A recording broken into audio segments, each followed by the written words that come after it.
In the heart of our nation, a powerful story is unfolding. It's a story written not in official documents, but on the streets, in our communities, and in the voices of everyday people standing up for what is right.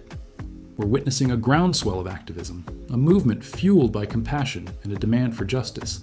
This isn't just about politics. It's about the fundamental principles of human dignity and the kind of country we want to be. Across the United States, from bustling city squares to quiet suburban towns, people are gathering. They are students, teachers, parents, and workers. They are your neighbors, and they are united by a common cause: to challenge immigration policies that separate families and create fear. They are standing in solidarity with immigrants and asylum seekers, people who have come to this country seeking safety, opportunity, and a better life, the very same ideals this nation was built upon. The focus of much of this protest is the U.S. Immigration and Customs Enforcement, or ICE. This agency was created in 2003, and in the years since, its role and tactics have become a major point of contention. Many see its operations, workplace raids, community sweeps, and detention practices, as overly aggressive and harmful. The stories are heartbreaking. Parents taken from their children, community members living in constant anxiety, and individuals held in detention centers under difficult conditions for extended periods. Protesters argue that these actions go against our core values. They point to the human cost of these policies, emphasizing that behind every statistic is a person with a story, a family, and dreams. The movement is calling for a profound rethinking of our approach to immigration. It's not just about one policy or another. It's about questioning the very existence and mission of an agency that many feel has come to represent a system of enforcement that lacks compassion and accountability. The calls for change are diverse. Some advocate for abolishing ICE entirely, suggesting its functions could be absorbed by other agencies with a different, more humane mandate. Others push for significant reforms, ending family separations, closing private detention centers, providing clear pathways to legal status, and ensuring that enforcement actions are transparent and subject to public oversight. The common thread is the belief that our immigration system should be rooted in welcoming newcomers, not in criminalizing them. This isn't a new conversation. America has always been a nation of immigrants, and our history is filled with debates about who belongs and how we should treat those who arrive at our shores.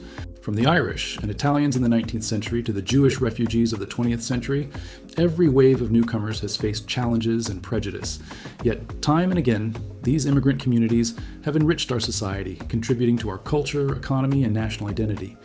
The current movement reminds us of this history and asks us to live up to our highest ideals. The activists on the front lines are a source of incredible inspiration.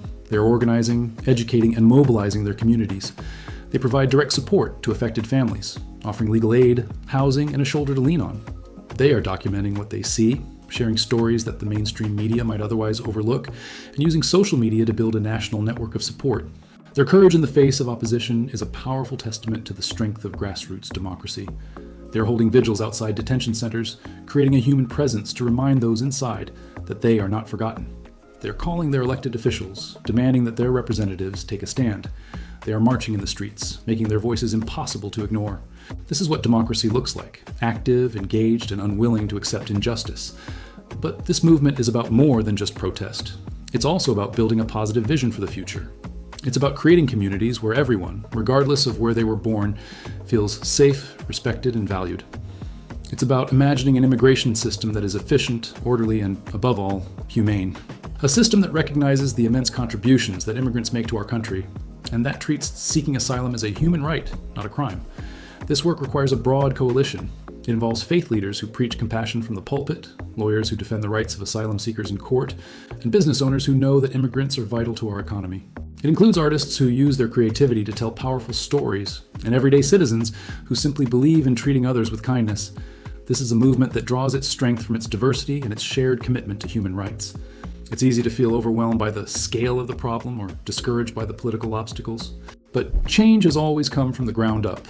It comes from ordinary people deciding that the status quo is no longer acceptable and working together to build something better.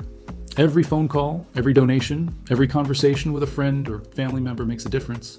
Every person who shows up to a rally adds their voice to a growing chorus demanding change. If you've been watching these events unfold and wondering what you can do, know that your support matters. You can start by educating yourself and others.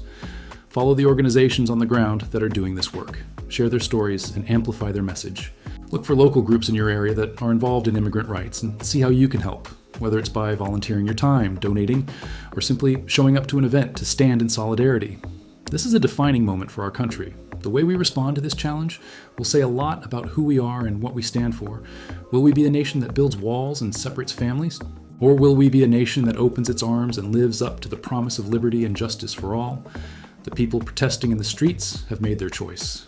They are choosing compassion. They are choosing community. They are choosing hope. Let their courage inspire you.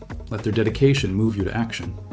The story of our nation is still being written, and we all have a role to play in shaping the next chapter.